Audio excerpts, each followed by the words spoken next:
આજે વાત કરવી છે અહંકારની।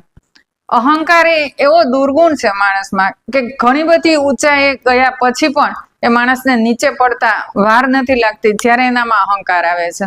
ઘણું બધું સારું કાર્ય કરતો હોય, દાનવીર હોય, જ્ઞાની હોય, પણ છતાંય જ્યારે એનામાં અહંકાર આવે છે ત્યારે એક ઉપર ઊંચી ટોચ પરથી નીચે તરફ એની ગતિ હંમેશા થતી હોય છે। એના માટે એક દ્રષ્ટાંત આપું છું કે કર્ણાટકનો મહામંત્રી હતા, ચામુંડરાય નામનો વ્યક્તિ હતા, કર્ણાટક રાજ્યના મહામંત્રી, ખૂબ જ દાનવીર, ખૂબ મોટા ધનવાન અને એટલા બધા સારો એનો દ્રષ્ટિકોણ હતો કે મદદરૂપ બધાને થતા। એમાં એક વખત એની માતાએ એને એવું કહ્યું કે તું એવું કામ કર કે આખું સમાજ એને યાદ કરે, હંમેશા માટે બધાને યાદ રહે એવું તું કઈ કામ કર। ત્યારે એ ચામુંડરાય છે એ ઘણું બધું વિચારે છે અને વિચાર્યા પછી એને એવું એક મનમાં સ્ફુરે છે કે પર્વત આખો કોરાવી અને એની અંદરથી 56 ફૂટ ઊંચી બાહુબલીની મૂર્તિ બનાવે છે। એ મૂર્તિના અભિષેક માટે 1008 બ્રાહ્મણોને બોલાવે, સુવર્ણ કળશ બનાવે છે અને એક સુવર્ણ કળશમાં દૂધ ભરી અને એનાથી બાહુબલીની મૂર્તિનો અભિષેક કરાવે ત્યારે એ મૂર્તિની પ્રાણ પ્રતિષ્ઠા થઈ ગણાય।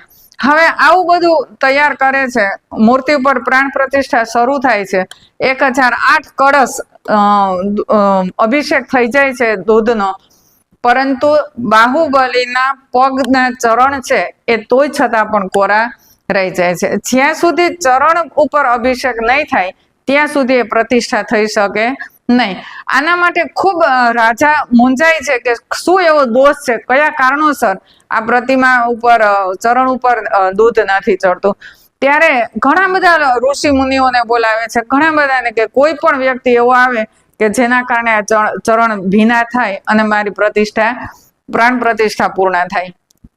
આવું કહે છે ત્યારે ઘણા બધા સંતો મહંતો બધા આવી જાય પણ કોઈથી આ કાર્ય થતું નથી, ખૂબ મૂંઝાય છે। અને ત્યારે એક 80 વર્ષના માજી માંડ લાકડીના ટેકે ચાલતા આવે છે કે દીકરા મારે ટ્રાય કરવી છે। અને ત્યારે એ પણ કહે છે કંઈ વાંધો નહીં, ભલે માતાજી ટ્રાય કરે।